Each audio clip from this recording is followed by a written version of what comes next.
ব্যাপার বৌমা, ডিম ডাল আলু ভর্তা মাছ মাংস কিছু রান্না করো নাই? না আম্মা, খালি কাজে ফাঁকি দাও না? মতিন আসার পর থেকে মাছ মাংস খাইতে খাইতে এমন অভ্যাস হয়েছে, তখন তো মাছ মাংস ছাড়া খাইতেই পারবো না। ভাবি আমিও মাছ মাংস ছাড়া ভাত খেতে পারবো না। মাংস না হোক আমার জন্য অন্তত এক পিস মাছ ভাজি করে নিয়ে আসো দাও। এই কয়দিন যেভাবে মাছ আর মাংস খাইছি, এখন এই ডাইল আর এই ভর্তা দিয়ে খাইতে গেলে অক্কেরে বমি করে দেবো, খাইতে পারব না। ফ্রিজে তো মাছ মাংস কিছুই নাই। কি কও? মাছ মাংস ফ্রিজে নাই মানে? মাছ মাংস ফ্রিজে কেমনে থাকবো? আমি তো গত 2-3 দিন ধরে বাজার করতে পারতেছি না। আমি বিদেশ থেকে যে টাকা নিয়ে আসছিলাম ওই টাকা শেষ হয়ে গেছে, এই জন্য বাজার করতে পারতেছি না। কি টাকা শেষ হয়ে গেছে? এই টাকা শেষ মানে কি? হ্যাঁ? কি কসুর কাম করছিস তুই বিদেশে 5 বছর?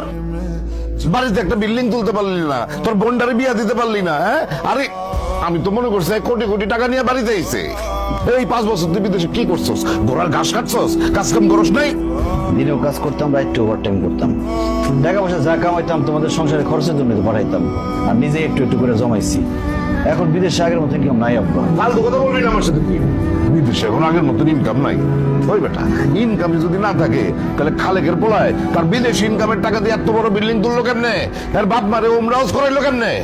তুইও তো সৌদি থাকস, তুই তো তোর বাপ মারে ওমরা হাউস করাইতে পারলি না।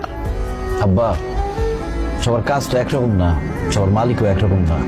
যাই হোক, বিদেশ থেকে তোমার যে টাকা পাঠাইতাম ওখান থেকে 20,000 টাকা দাও, আপাতত বাজার সাথে এটা করি। ফালতু কথা কবি না।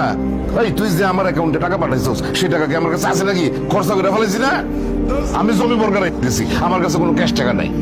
তোর টাকা পয়সা যখন শেষ হয়ে গেছে বিদেশ চলে যা, তোর আর এই দেশে থাকার দরকার নাই।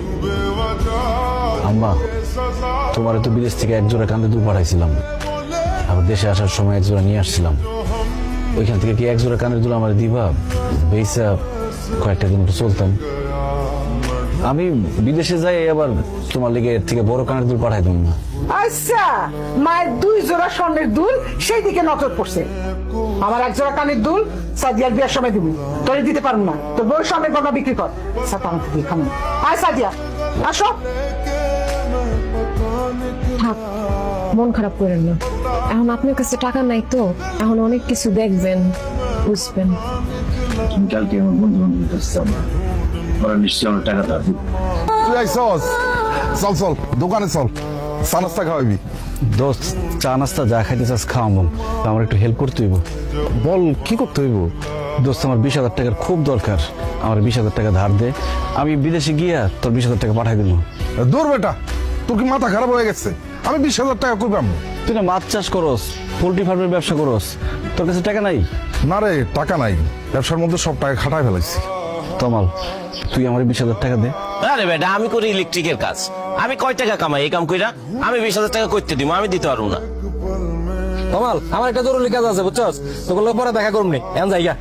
তুই এক কাম কর, তো যেহেতু টাকার দরকার হোন্ডাটা বেচা দি।